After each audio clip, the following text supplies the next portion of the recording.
Okay. All right, we're going to do some book reviewing. I'm going to sort of hold off on I'll put contemporary commentary as I go. I'm not, I'm going to do some book reviews.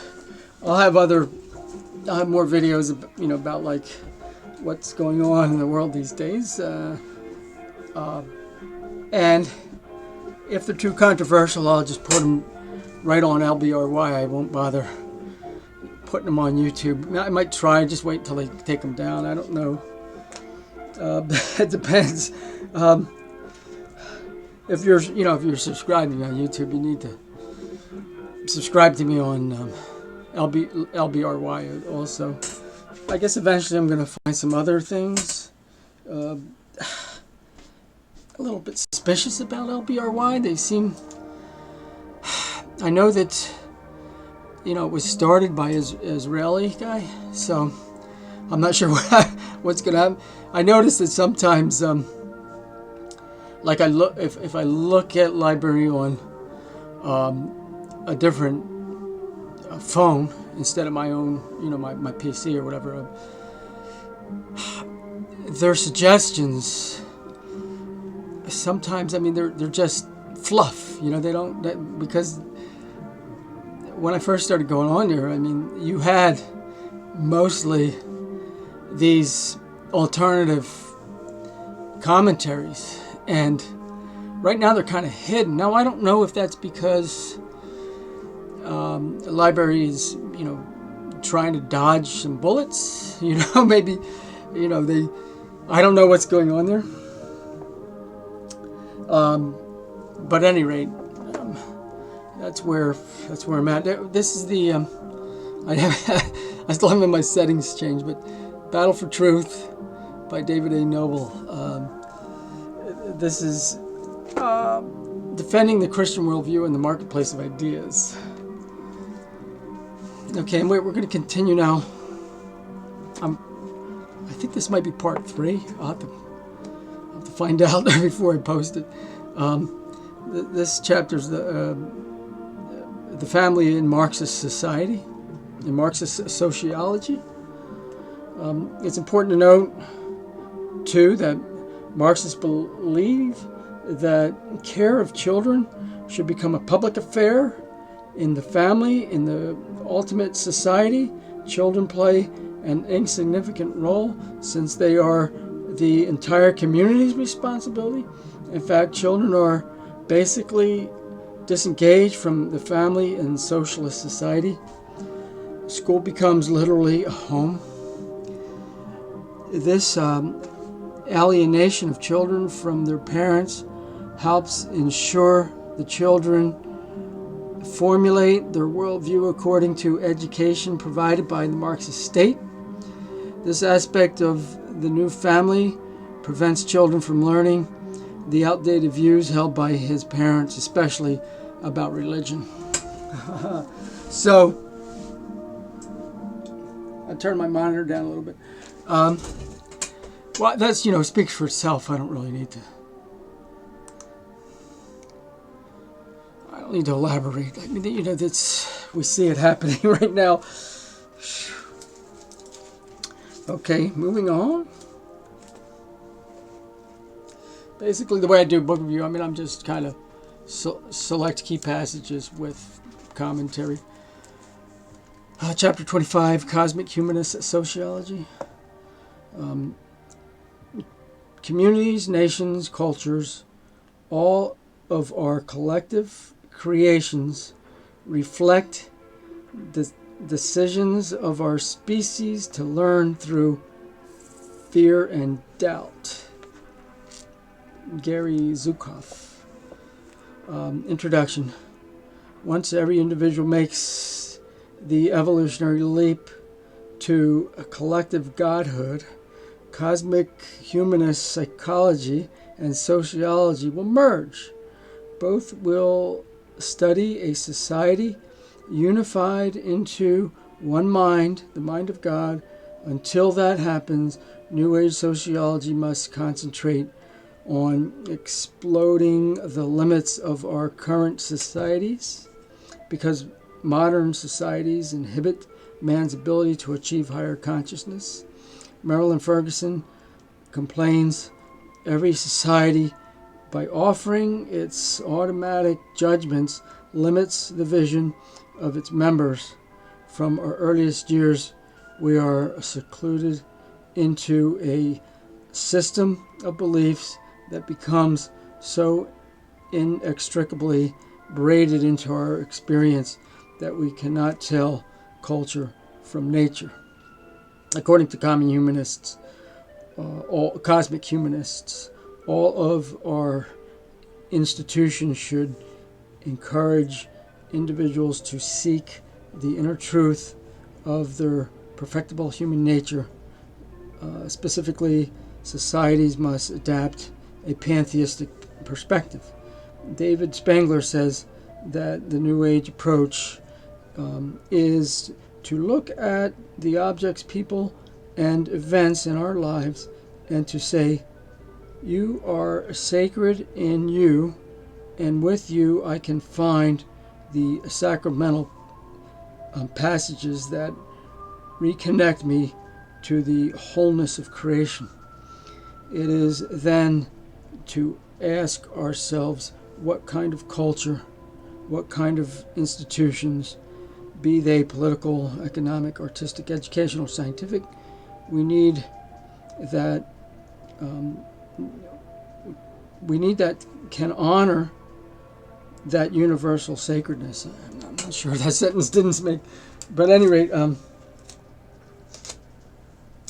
so, these is based on assumptions that man is not fallen, and that's a big, that's a big difference. And I that's why I don't like pluralistic, philosophically pluralistic societies, because they're, you have incompatible people vying for, to dominate.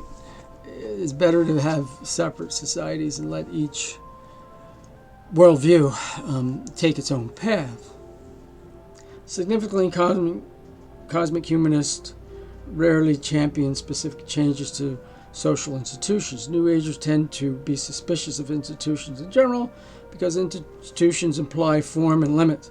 Cosmic humanism ultimately declares that meaningful change in society will occur only when enough meaningful changes in individuals occur. Your decision to evolve consciously through responsible choice, says Gary Zukav, contributes not only to your own evolution, but also to the evolution of all of those aspects of humanity in which you participate. It is not just you that is evolving through your decision, but entirety of humanity. Thus, cosmic humanist sociology is tied closely to cosmic humanist psychology. Since each individual has a God within, individualism has all the power necessary to change society. Societal change is a secondary, individual change is primary. Society must simply refrain from inhibiting each individual's transition into higher consciousness. And what's wrong with this course is it's not how reality works. I mean, look, let's say this was true. Why didn't it happen yet? You know what I mean? If it's some kind of evolutionary, certainty, then, why are we waiting for it? How come it's, biblically prescribed institutions. Okay, so this is probably from Biblical Christian Sociology chapter. Every Christian sociologist believes that family, church, and state are institutions ordained by God. Some Christians, such as Dietrich Bonhoeffer, would add labor to this list of God-ordained institutions. For the Christian, it is extremely significant that God ordained certain societal institutions because this indicates the relevance of Christianity to every aspect of reality. As Bonhoeffer says, it is God's will that there shall be labor, marriage, government, and church in the world, and it is his will that all these, each in its own way, shall be through Christ, directed towards Christ and in Christ. This means that there can be no retreating from a secular into a spiritual sphere. I don't get what that means. I don't know what that means. From a secular into a spiritual sphere, I don't know what that means. I would think it would be the other way around. There's no retreating from a spiritual sphere into a secular one. It just seems self-contradictory. Anyway, this concept is an important one for Christian sociologists, indeed for all Christians to grasp. After examining a list of the social institutions Christians perceive as ordained by God, one might get the impression that some aspects of society are outside the realm of Christianity. This, however, is not the case. All of society, indeed all of life, is bound inextricably with God and his plan for mankind. As Bonhoeffer says, the world is relative to Christ. All right, well, that part I agree with, but not everybody else does. And so how do you do it if you don't separate? You're going to do force people? You're going to do by force? Everything should be voluntary. The church and society. God ordained the church to serve specific functions. One of the principal roles of the church, a role that would disappear if Christ were shut out, is the proclamation of sin and salvation. By making society aware of sin, the church can effect great positive changes. If society does not repent of its sin, it will be judged, but the church can play a critical role in turning society towards God by explaining that both the individual and society have sinned and are responsible for their actions. The church also can cause society to face God by providing an example of true community. If the Christian church could show the rest of society that it is possible to live according to the command, love your neighbor as yourself, then individuals and society might be more willing to turn to God and acknowledge him as the initiator of all relations. Schaeffer is adamant about the need for community in the Christian church. I am convinced that in the 20th century, people all over the world will not listen if we have the right doctrine, the right polity, but are not exhibiting community.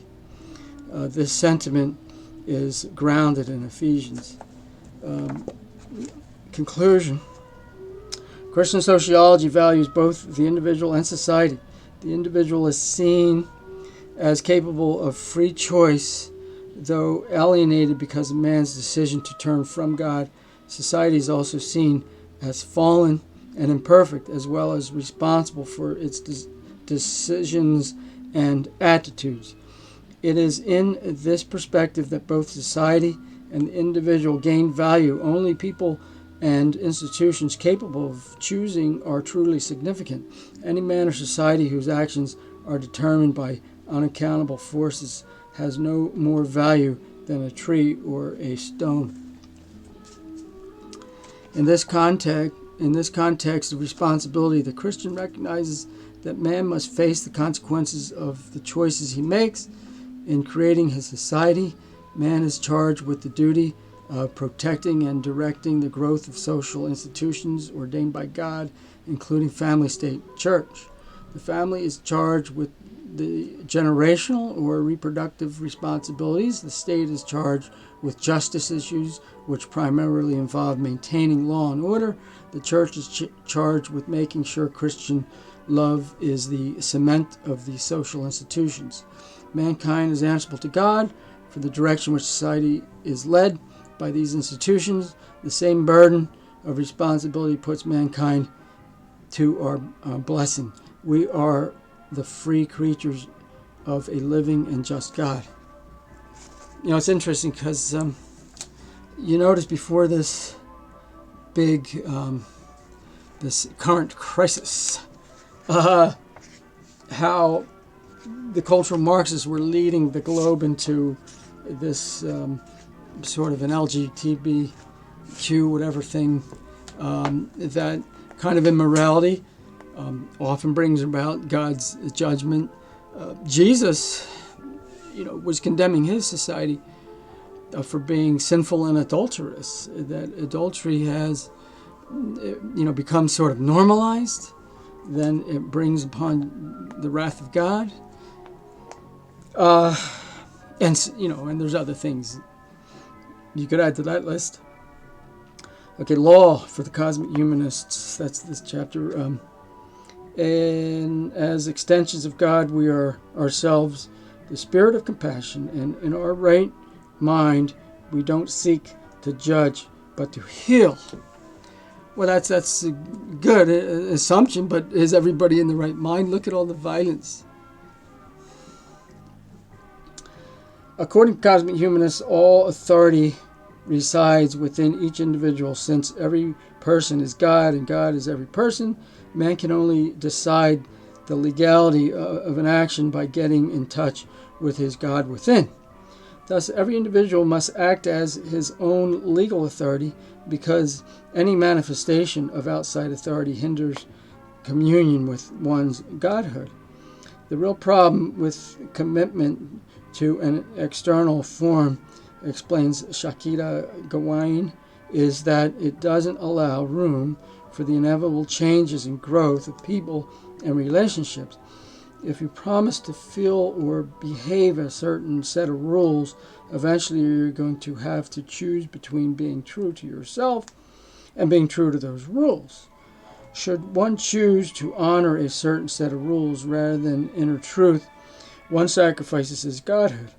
As we noted earlier, when we consistently suppress and distrust our intuitive knowingness, writes Gawan, looking instead for external authority, validation, and approval from others, we give our personal power away.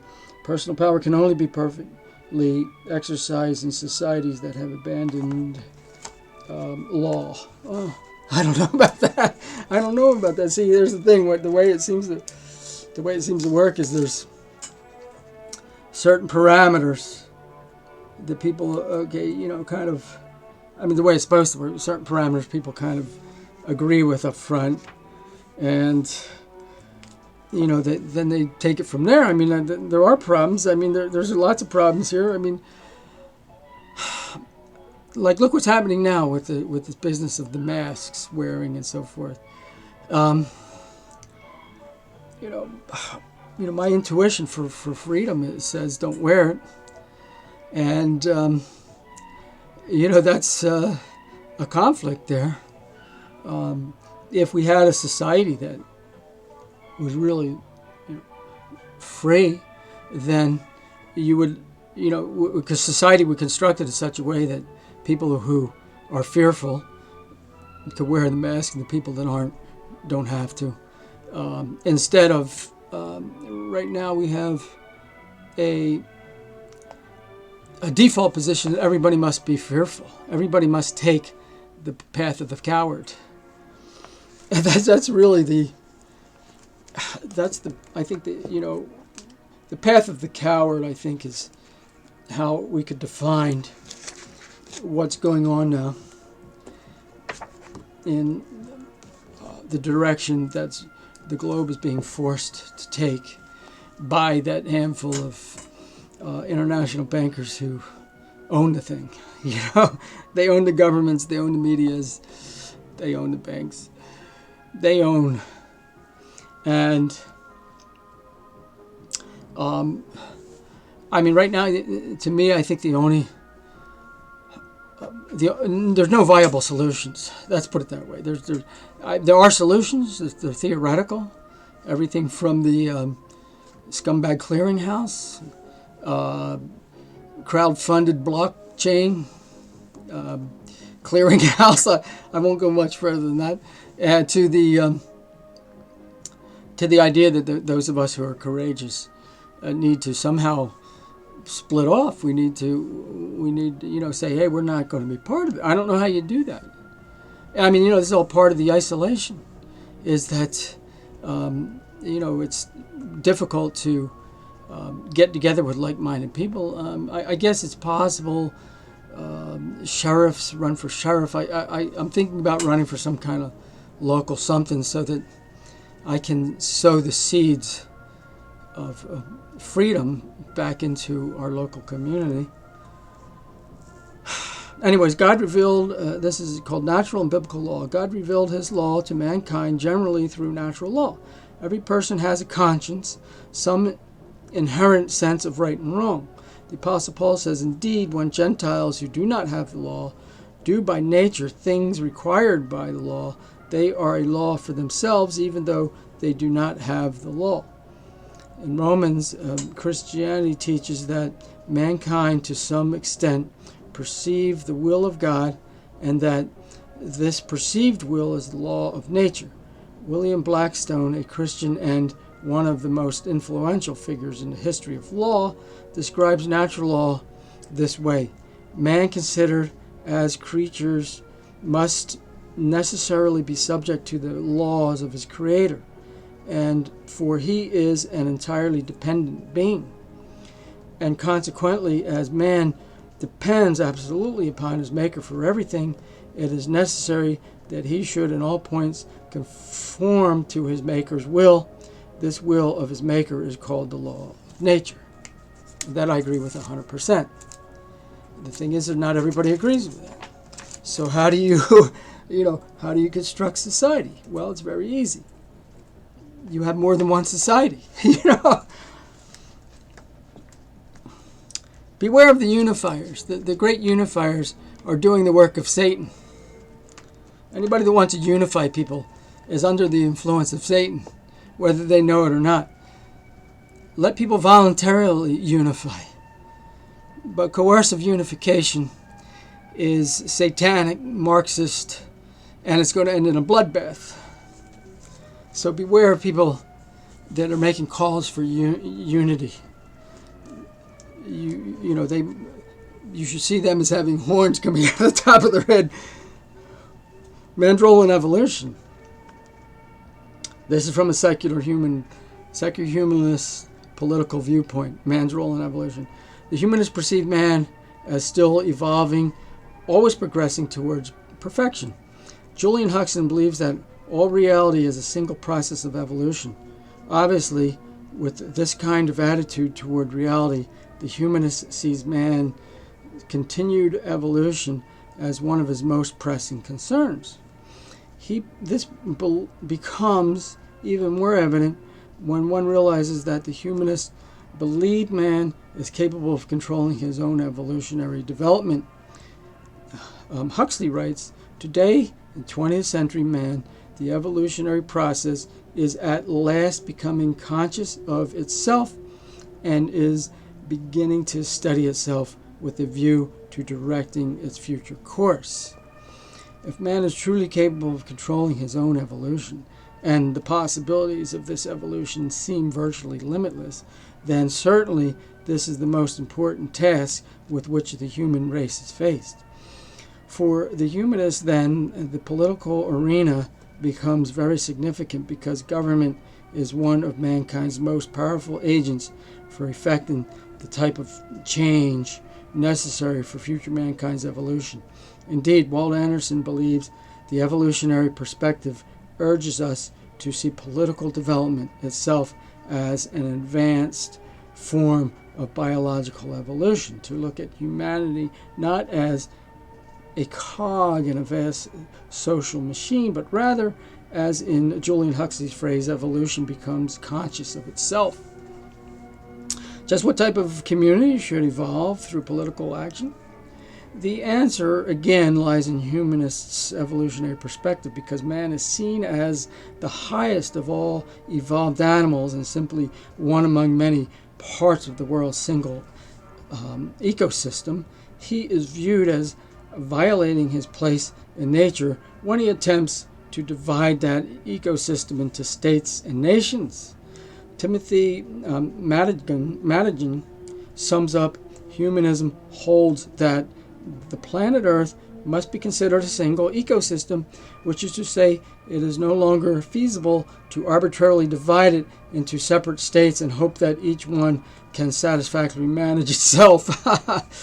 This notion of mankind as one part of a single ecosystem has concrete ramifications for humanist concept of community. According to humanism, mankind should live in community without national borders and differing state policies. So there goes your freedom of self-determination, and we see that's exactly what's happening now with this whole Marxist thing. And then you got people, who should know better, who are, on our side. I think that, they're the head of the truth for the most part. They're great truthers, but they're also calling for unity. Well, no, you need to say, okay, how do I respect humans' diversity? How do I mostly respect? How can I? What's the best way to respect that diversity? And it's by allowing different people groups the freedom of association and disassociation. If that's not part of your model for going forward, then you're abusing humanity, and your worldview needs to be tweaked, because this kind of abuse, where you're kind of forcing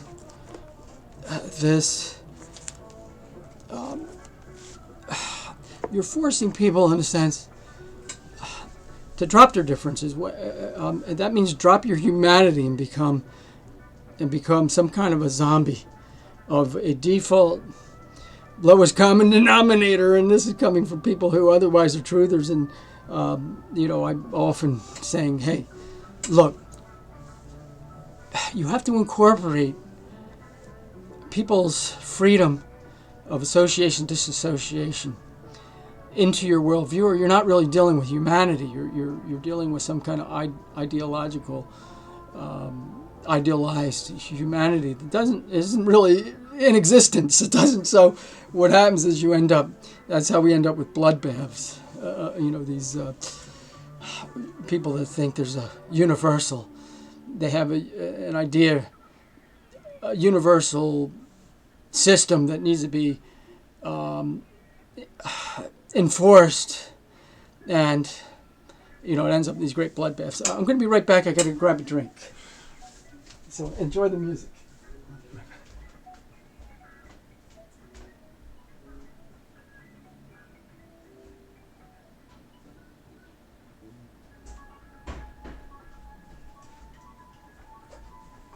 Okay, I'm back with my drink, and we're ready to continue. I need to wet my whistle a little bit. It's really hot out.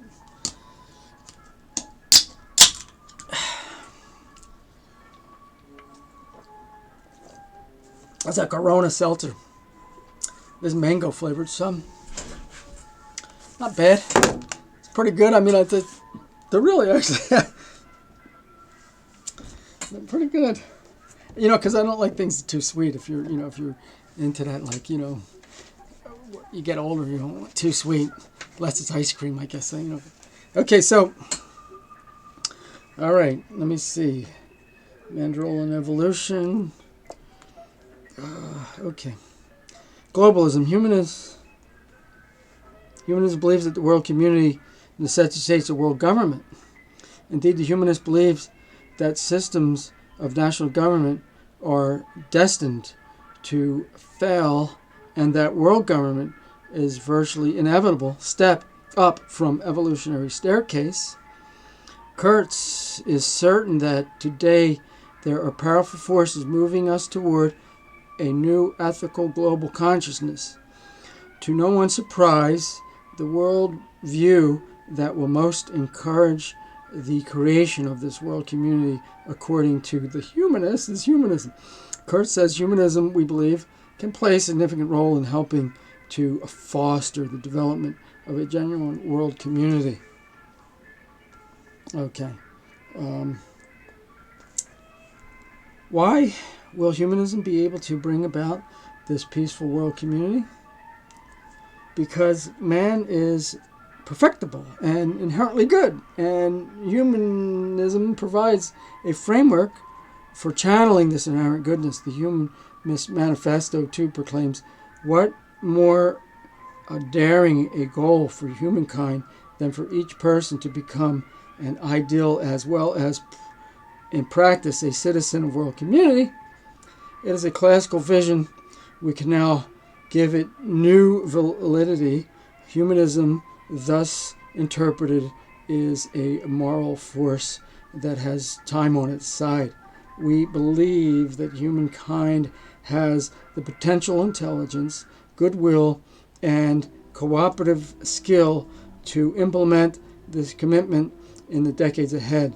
This peaceful world government appears to be inevitable, and it will occur because man is constantly evolving to a higher state and is now capable of controlling his own evolution by following the guidelines set up by the humanist worldview. Disarmament in the United Nations. Humanists usually make only two rather vague suggestions when attempting to specify the steps necessary for the implementation of a democratic world community. Most humanists call for universal disarmament and expanded power for the United Nations. Okay. The first step is in avoiding a nuclear cataclysm and preserving democracy, writes Eric Fromm, or to agree on universal disarmament. Well, we know where that goes. Okay. All right, let's pull some of my little stops out here so I don't get confused. Okay, let's see where else we are. Okay. Ideologies and Ethics of Secular Humanism. Humanist Manifesto plainly demands ideological compromise. We thus call for international cooperation in culture, science, the arts, technology, across ideological borders. We must learn to live openly together or we shall perish together, which is not true. The humanist belief in the need for compromise between ideologies is rooted in humanists' definition of democracy. As noted earlier, democracy for humanists implies not only a form of government, but also an overall means of equalization. Proponents of specific ideologies do not perceive other ideologies as equal to their own, and humanists believe this denial of equality creates tensions that cannot exist in a democratic world government. For humanists, the mere fact that some ideologies perceive themselves as more right than others is contrary to democracy. This belief can be best understood by exploring humanists' attitude toward the role of ethics in establishing world community. Dreikers believes it is the task of our generation to explore the means by which we can reach agreement. The basis for cooperation between equals, no pressure nor being right, will accomplish this. That is, we must stop worrying about which ideology or worldview might be ethically correct and simply agree to begin agreeing with that, which is exactly what I'm saying is nonsense. And what is that? It's nonsense. What does it mean? Doesn't mean anything. What are you supposed to do? Turn into a zombie? They want everybody to become an NPC. Exactly backwards. The right thing to do is say, okay, we're different. How do we accommodate differences? God had that figured out a long time ago when he established these nations at the Tower of Babel. A New World Order. Here's a New World Order. Marxist Leninist politics. Marxists believe that the establishment of a New World Order, world communism, and the withering away of the state are inevitable steps in mankind's biological and social evolutionary development. Just as man is evolving biologically, so society is evolving socially, economically, and politically. The New World Order is an evolutionary advance over nation states, tribes, and other race and class distinctions. Georgy Sakhanavzarov, a top aide to former Soviet President Mikhail Gorbachev, writes, "Our epic is the epic of a revolutionary transformation of capitalist society into communist." Elsewhere he says, the building of a new world order was begun in October 1970 by the revolutionary Russian proclaiming socialist principles. And by the way, it wasn't the Russian people. That was foisted on them by the international bankers with great violence and the death of some 60 million people.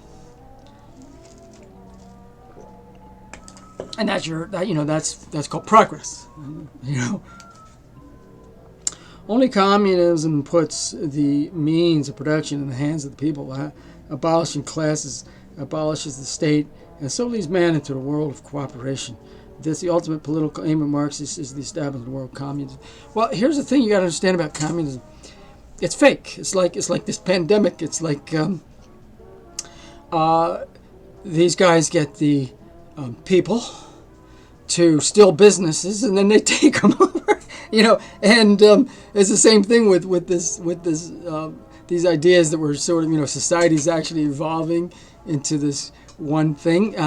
No, what's happening is the people that are on top of the pyramid believe that they've evolved above and beyond, the average mankind.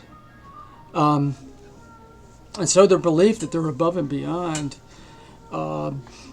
they don't talk about. What they do is they make you think that there's some great equalization process, and they're part of it, but they're not. They just want everybody to be equally in poverty, except for them, and they always have their, they're always going to be way up there with their billions and billions and billions and trillions of dollars, and we see this now. That's what we just went through, or what we're going through, I should say, is all about. It's about power consolidation. It's not about this spooky, scary boogeyman of a cooties. Don't get your cooties. Wear your mask. You don't want cooties. Conclusion: when Marxists envision their, by the way, let me say this too about evolutionary ideology when it comes to society.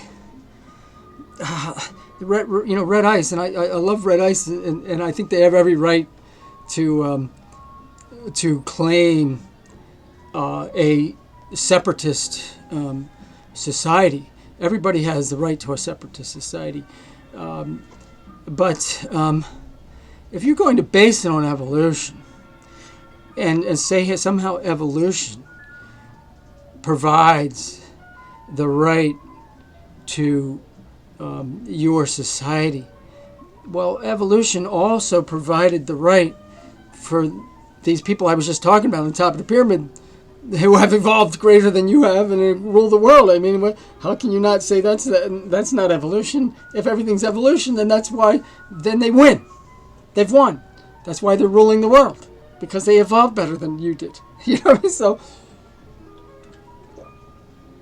I wish they would rethink that evolutionary position. And I'm not telling them, I won't be their friend, or I won't support them if they don't. I'm always going to support people who believe in separatist societies, because that's what God wants. And I'm all about God. So when Marxist envisions the ideal society, they do not picture democracies, republics, or dictatorships governing the people. For the Marxists, all forms of government are ugly reflections of the fact that class antagonism exists. Marxists do call for democracy known as the dictatorship of the proletariat, guided by the Marxist-Lenin Party. But this democracy is a necessary evil that exists in the early stages of socialism. Eventually, when the socialist society evolves into communism, all class distinctions will have been abolished, and therefore the state will no longer be necessary. Well, they're never going to abolish their class of superior beings that they belong to. Okay. Until that end is achieved, the Marxists warn that there necessarily will be conflict between socialist societies, states in the process of withering away, capitalist nations, blah, blah, blah. Marxists are not bashful about admitting their political aims. World communism and the abolition of all government are the ultimate goals, and they are willing to suppress, persecute, wage war against the enemy to achieve this ends. The political military history of Marxism Leninism from the October Revolution in 1970 to the Tiananmen Square is a history of the most ruthless, efficient killing machine mankind has ever witnessed. The death toll of this 70-year scientific experiment, according to the University of Hawaii professor R.J. Rummel, author of Death by Government, is between 170 to 360 million human beings, said Rummel. It is as though our species has been devastated by a modern black plague. So that's what you got to worry about. Don't worry about this, bullshit 19. You should be worried about the plague that has a record of killing hundreds of millions of people. Okay, next, the conclusion. This is the conclusion of the politics of Cosmic Humanists. The New World Order will be a place where every person follows his bliss. Uninhibited by government or laws, the world is evolving towards this ideal every day. It will reach it when enough people have achieved higher consciousness. The rest of mankind, those people not as highly evolved, will then find it much easier to attain higher consciousness because they will be autonomous, that is, a state of anarchy. At least the new age global civilization will be autonomous in most respects. There is, however, one significant aspect of personal freedom that will not be tolerated in the new age: religious, says former UN Assistant Secretary General Robert Mueller, must actively cooperate to bring to unprecedented heights a better understanding of the mysteries of life and our place in the universe. My religion, right or wrong, must be abandoned forever in the planetary age. This attitude is based on knowledge that some religions, such as Christianity, are always incompatible with the cosmic humanist perspective. Christianity will always threaten the new age evolution to godhood and hence must be stifled. You may follow your bliss as long as your bliss is not found in obedience to Jesus Christ. Well, that's why pluralism doesn't work, because there's irreconcilable differences that if you're a loving person, you will accommodate them. If you're not so loving, you will call for unity. You want to unify. Whatever, however you differ from me, drop it, and become just like me. Right? That's their attitude. Okay, biblical Christian politics. Everyone must submit himself to the governing authorities, for there is no authority except that which God has established. Now that becomes really controversial really quickly, because there's places in the Bible where you're commanded to disobey the government for certain reasons, and so this is a generalization that can be taken in so many different ways, and some people think, look. Let's say the government, the governing authorities say, okay, we want you to turn your children over to us. What do you do? Do you obey? Do you say, okay, yeah, I'll gladly do that. In fact, you didn't know I have 4 children. You only knew about 2 of them. Here are the other 2. You can take all 4. Because you're an honest person and you don't want to lie to the government. Throughout history, mankind has accepted the existence of the state, believing it to be unavoidable as death and taxes. The Christian believes this certainly arises because government is an institution established by God, as per Genesis. Christians recognize that government as an institution is sacred and that its rulers are ministers of God.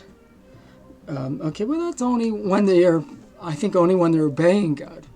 I don't think that applies. And the comeback, of course, is, well, look, he was talking about the Romans, and they were pretty evil. And I don't know, Jesus subjected himself to their authority, kangaroo court, false accusations, and so forth. But his mission was to die for the sins of the world. And the apostles' missions, some people are, I think their mission, they're called to die under those circumstances. But I don't know if that's true for everybody. We'll see. Here's the way we do church in my little community is it's kind of a moment by moment thing. God will let you know, okay, He wants you to die now or not. Die on this hill or don't die on this hill. Confront or run or whatever. So. Okay. The Christian expects the state to accomplish limited God-ordained tasks. Government should adhere to the principle, let all things be done decently and in order.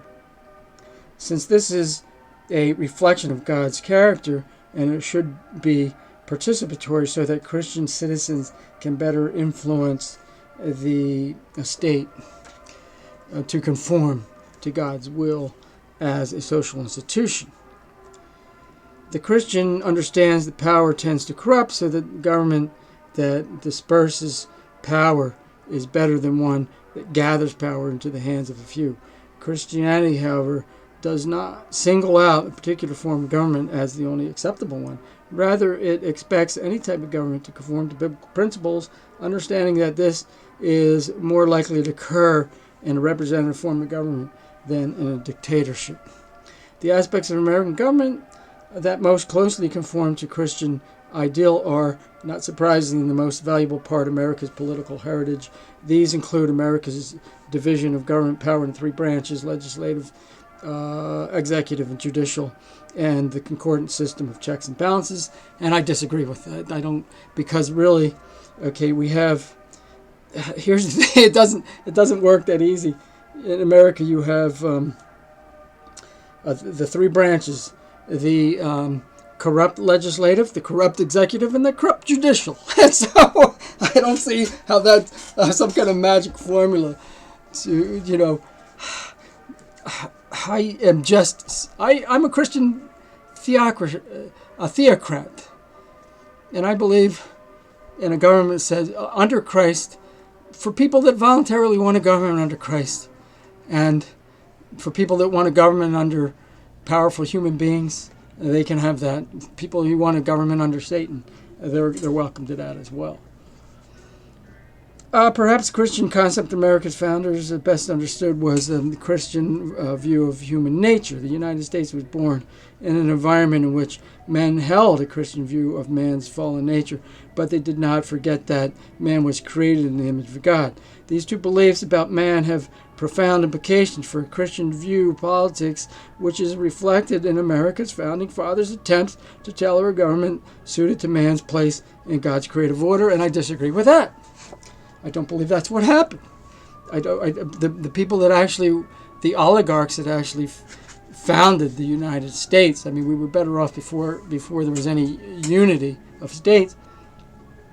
Those oligarchs were, for the most part, deists. You have to watch this. Somebody put together this incredibly well-produced documentary, The Hidden Faith of Our Founding Fathers. Here's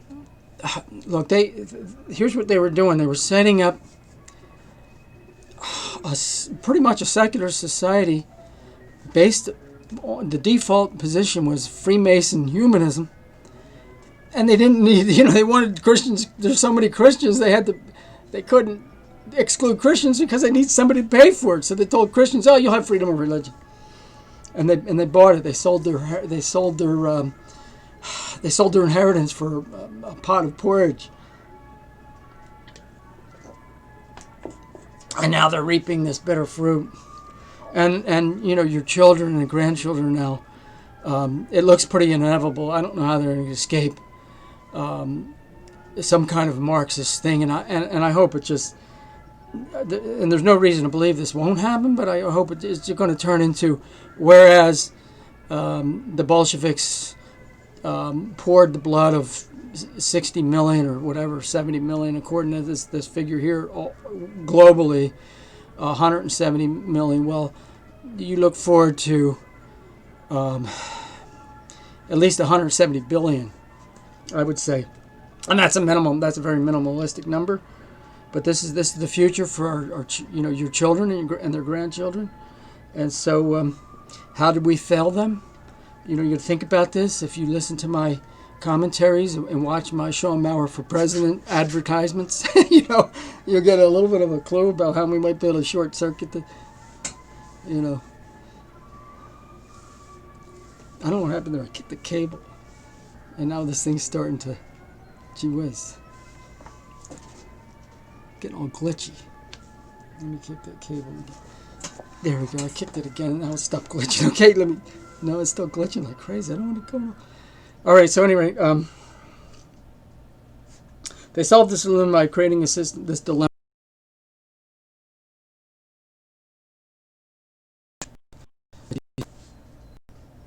I don't know what happened there. All right, let's see.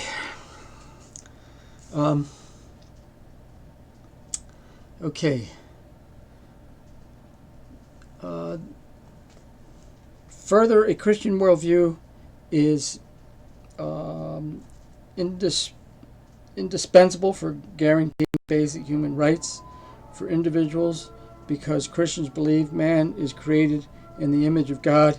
He believes that each individual has value. This becomes doubly clear when we remember that Christ took upon himself human flesh and died for mankind. Each individual is granted by God certain rights founded on an absolute moral standard. This is the second facet of Christian belief that greatly affects Christian politics and theory. I want to talk about this too in Red Ice. Okay, man, the equality of man is just in, God's. It's this idea in God's eye. We're not saying that everybody's of the equal height and equal weight, okay, and that everybody has an equal IQ or something like that. Basically, we're saying that all humanity is created in God's image, and this is a big difference. This is an irreconcilable difference that I'm going to have for eternity with the Red Ice crowd. And once again, I don't want to sound like I'm attacking Red Ice. I'm always going to support that because unless they turn on Christians and decide one day they got to wipe us out, I'm not going to like that too much. But okay, let's see here. The fact that these unalienable rights have an unchanging source is crucial for Christian politics. Well, the thing is, if you're going to see, here's why America doesn't work. Because we say you have these unlimited rights given to us by God, but then you allow people that don't believe that to run the government. What do you think's going to happen? That bothers me, and I should be bothered by this. It's time to go back to the drawing board. It didn't work. You see my 4th of July post for Facebook. I got an upside down American flag with a fork. Stick a fork in it. The purpose of government. According to the biblical Christian worldview, human government was instituted by God to protect man's unalienable rights from mankind's sinful tendencies. But that's not really how it's structured. Sovereignty apart from God. Unfortunately, human government always winds up overstepping God's ordained role. Well, that's what I'm saying. So why not have a government that's, where people decide up front that it's going to be under God? You got the Bible as a good guide. You have utopianism is a prime example of man's denial of God, placing absolute sovereignty in the hands of the state. This mistake results not only... So why did you agree to sign on to, if you're a Christian, why did you agree to sign on to a government that's ultimately going to be decided by man? It just doesn't work for me. You either have a theocracy or you have hell. What do you want? All right, let's see here. Conclusion. The state was established to administer God's justice.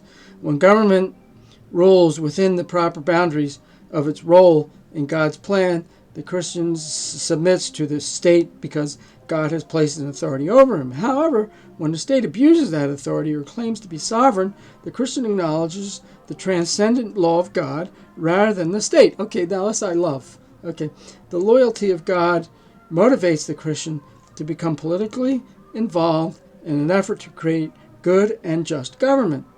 The involvement of righteous people can significantly influence government for the better. This constant battle by the Christian to create or maintain a just state may or may not have an effect on government policy.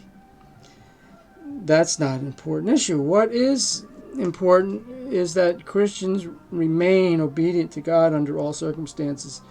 Colson writes, Christians are to do their duty as best they can, but even when they feel that they are making no difference, they are failing, and they are failing to bring Christian values to the public arena. Success is not the criteria. Faithfulness is, but I say, if you're going to be faithful, you're going to want to separate and have a Christian theocracy. To me, that's how to be faithful. Okay? That's just, hey, what can I say? I guess you could stone me if you don't like what I'm saying. Burn me at the stake. I don't know. I don't know how you do things. Okay, let's see here. All right. Okay, we're pushing on to an hour. I'm gonna make another part of this book, I guess. I'm really trying to knock it out in one more session, but I really like dissecting books rather than just skim over them. Okay, all right. This one comes from Biblical Christian Economics. The simplest distinction between socialism and the free market system is outlined by Ronald Nash. One dominant feature of capitalism is economic freedom, the right of people to exchange things voluntarily, free from force, fraud, and theft. Capitalism is more than this, of course, but its concern with free exchange is obvious. Socialism, on the other hand, seeks to replace the freedom of the market with a group of central planners who exercise control over essential market functions. Christians who believe socialism or communism is the more desirable system trusts that this centralized control will create a more just means of sharing scarce resources. They believe the Bible supports their call for socialism, often pointing to Acts where they have, it was like a communist experiment, sort of. God's will calls for such an economic agreement. Here's the thing, you got to be careful. Free market, what does that mean? That's why, everybody took their businesses to China in the name of free market. Now, now the world is more interdependent. You lost all kinds of freedom because of this. All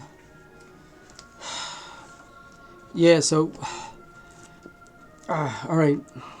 Conclusion for the second humanist history is not only about the past, it is also about an inevitable future paradise. While humanism does not go so far as to predict when the New World Order will be achieved, it does declare that man will, at some future date, redeem himself by creating the ultimate social order. Once this order is perfect, mankind, or computer kind, will be perfect also.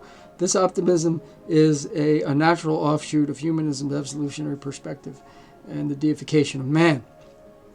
By dethroning God, however, the humanist removes the most reliable guide for history and must grant this power to some other force.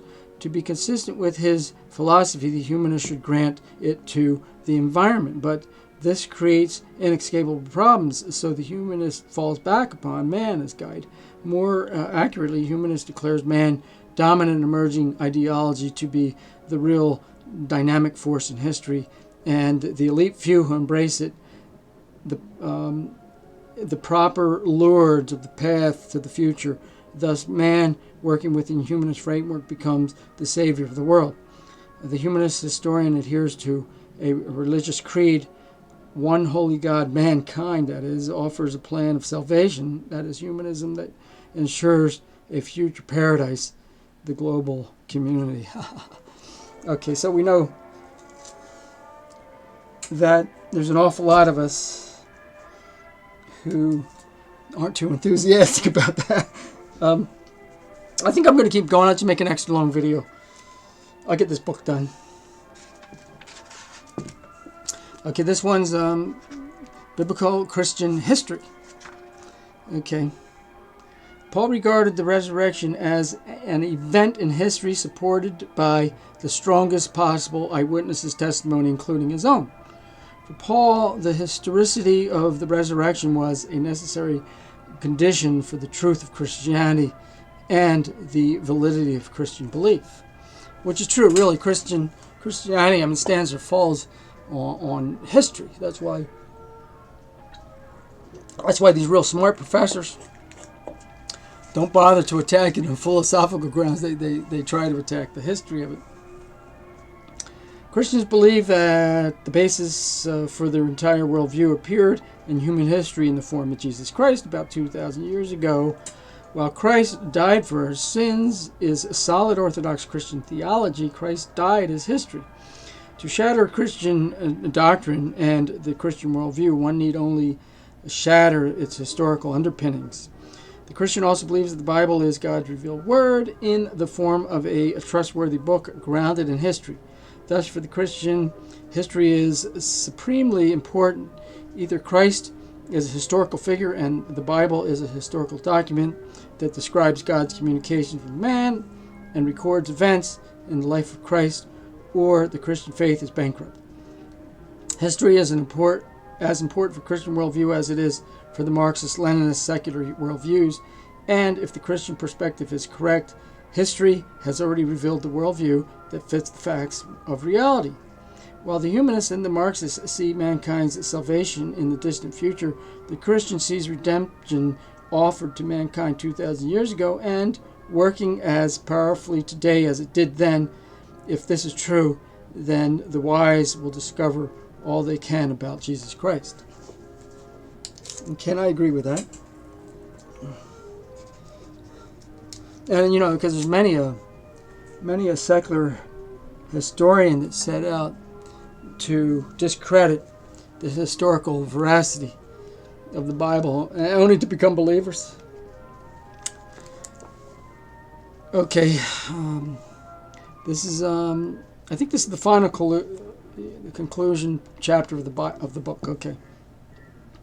In an effort to bolster their faith in spontaneous generation, proponents of the secular religious worldview have encouraged numerous experiments in which sparks are induced into carefully concocted primordial soups in an effort to duplicate the first jump from life to non-life. A.I. Oparin made the experiments famous and remains the darling of evolutionists, but the hard fact remains that neither Oparin nor any other scientist has succeeded in coaxing spontaneous generation in his primordial soup. Nor is such a miracle likely to occur. The step from simple compounds to the complex molecules of life, such as the protein DNA, have proved to be a difficult one, says Davis and Kenyon.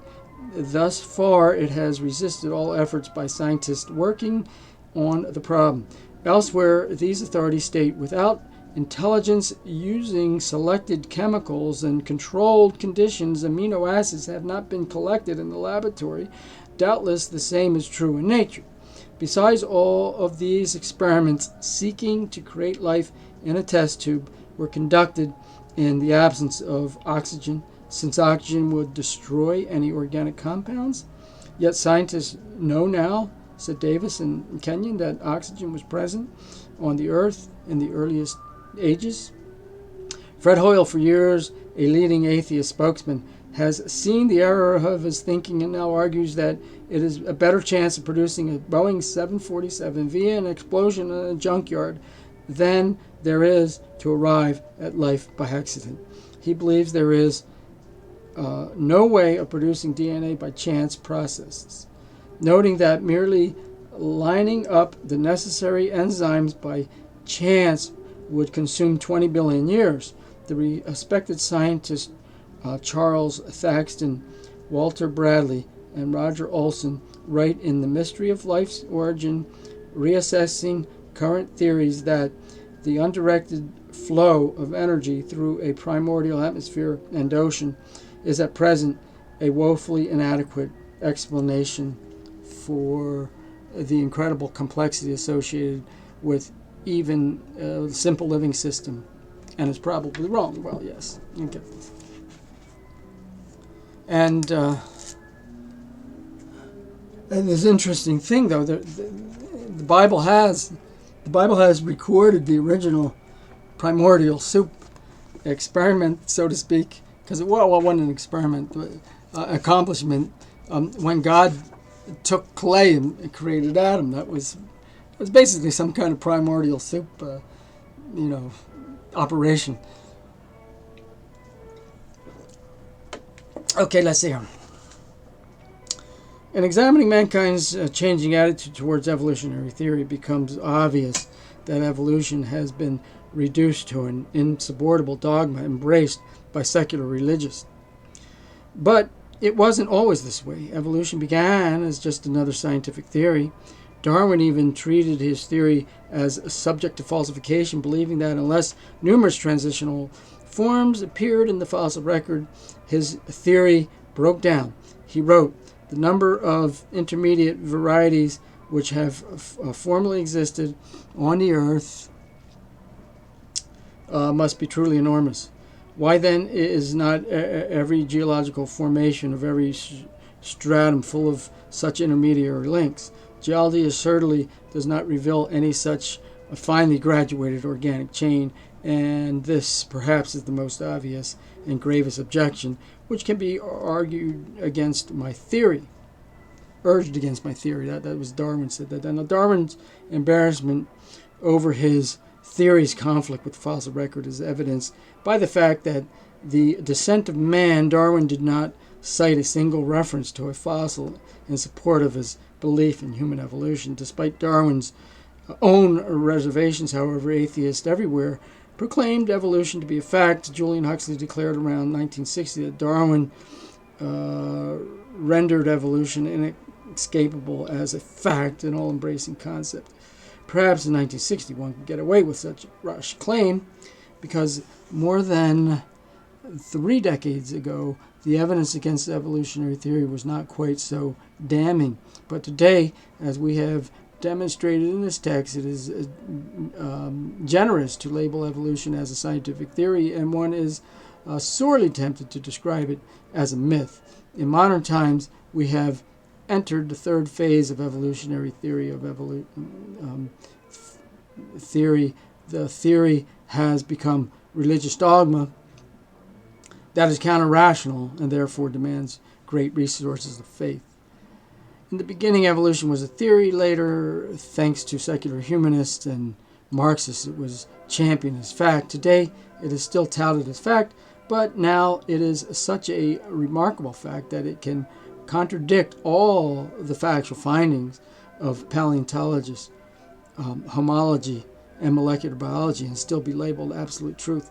Atheists and pantheists cling to evolution despite the findings of modern science, using one of the methods blinding themselves to all facts that contradict evolution, or abandoning Darwinian evolution and postulating a theory of punctuated equilibrium that circumvents the absence of supportive facts. It explains away any need for evidence. The theory of punctuated equilibrium, of course, is the first scientific theory ever postulated, had claims to be true not because of any facts supported, but because no facts can be conceived that dispute it. Clearly, the position has all the earmarks of blind faith, since it asks man to believe in occurrence of which no traces exist. Okay. As you're taking a risk by taking these markers off. What if something goes wrong? Okay, we're almost there. Let's see. Okay, this is another socialist experiment. Further, socialism does not hasten the abolition of class distinctions, as Marxists claimed it will. It creates a new elite. However, Institute research fellow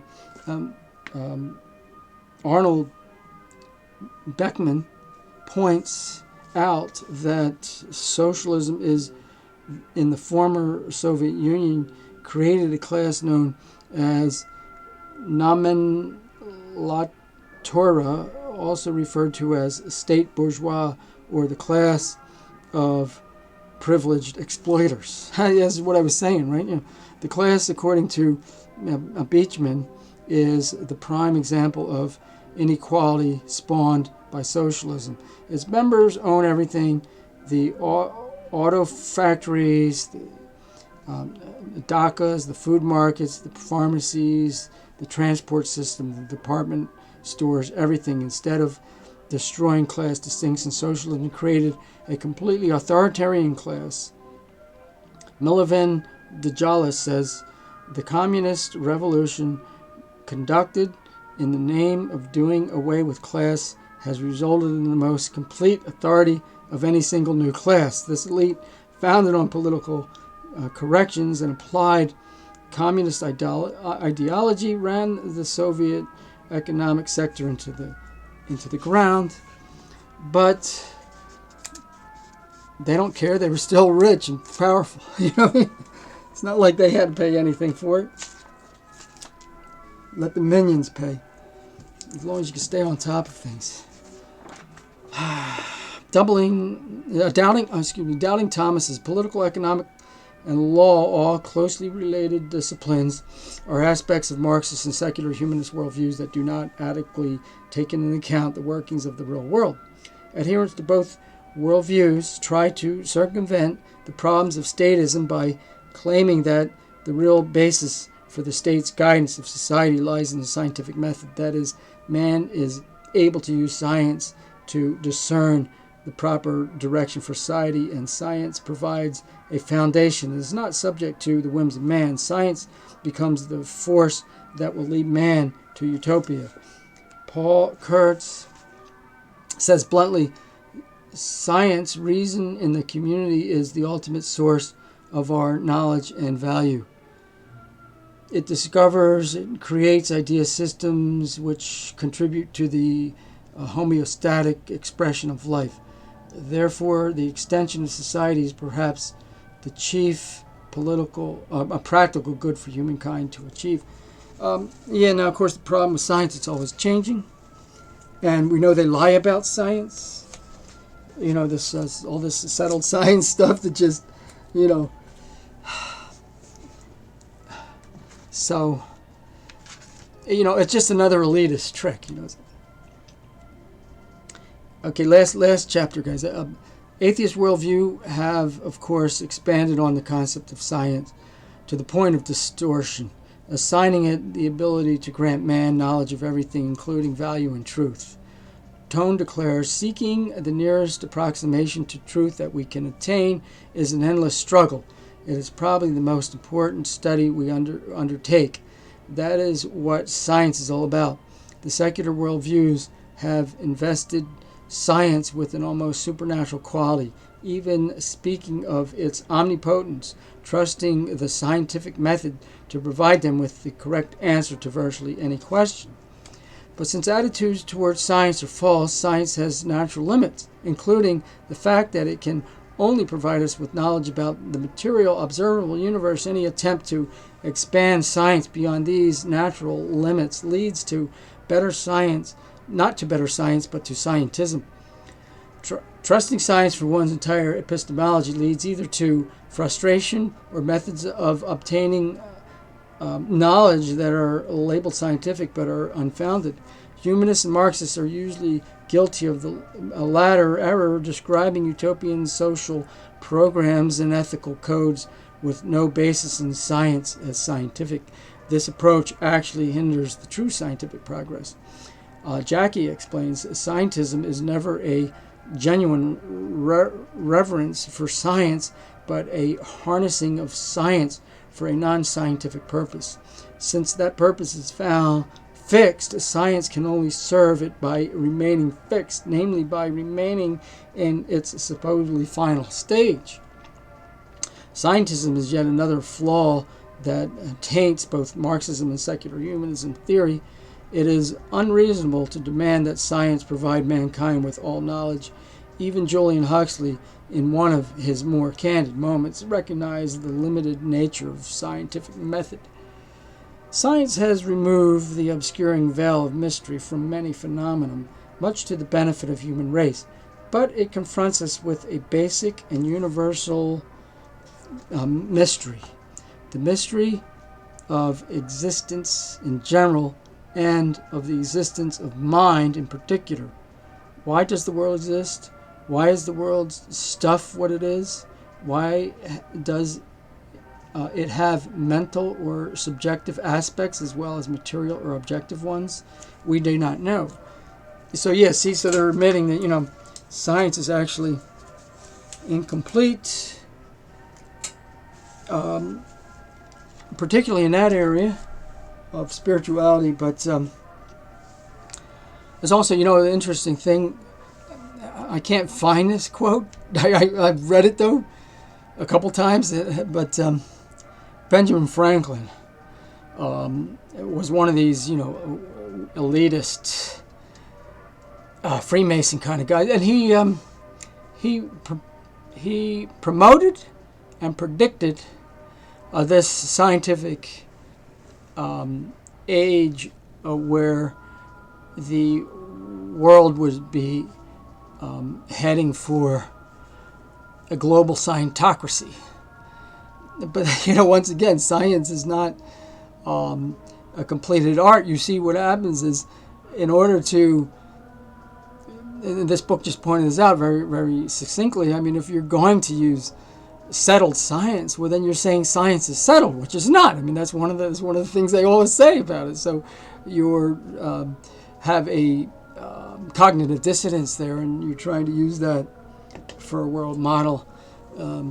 So I thought, I enjoyed this book. Of course, I would. I'm being a Christian, it's favorable to my position. But, I don't, it kind of bothered me that, there's so many Christians that write books about the government that don't even know there's a shadow government. There's a lot. He covered the material, it just didn't connect it. I don't think he connected it to what's going on today well enough that really, in reality, that Marxist thing has actually been in control for a while. This is why Patton said we fought on the wrong side of the war. Why were we shaking hands with Stalin? Where was that going to head? He knew.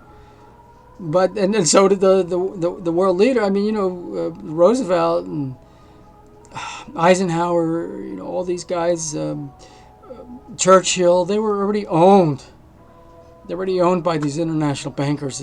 It's not up to them to decide the direction of the world.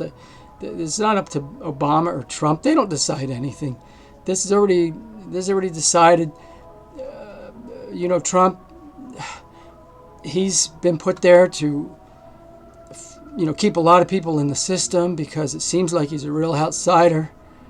And that's just what they needed because they don't want this. They don't want people like, too many people like myself who say, hey, let's go back to the drawing board. We need freedom. We need to declare independence from the federal government.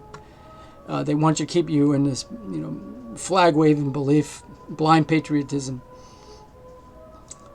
So, and then of course there's this, here what I got in the background here. Hard times create strong men create good times create weak men create hard times. The only thing is, it's global now. There used to be places of strength and weakness. Well, now, it's all weak. The whole globe. These guys own the whole thing, see? So, there's a big difference. This is why I'm saying, you need to support separatism, and eventually it'll come back, separatism come back, but only after, billions of people are starved or killed by the government in some kind of democide. I don't see that being avoided. If you do, good for you. I hope you're right. All right, so there we go. That's Battle for the Truth. David A. Nobel. And I'll be back with another book review next. I think I'm gonna finish the what is the Electron, the ever popular the ever popular video series. Okay, take care. Bye.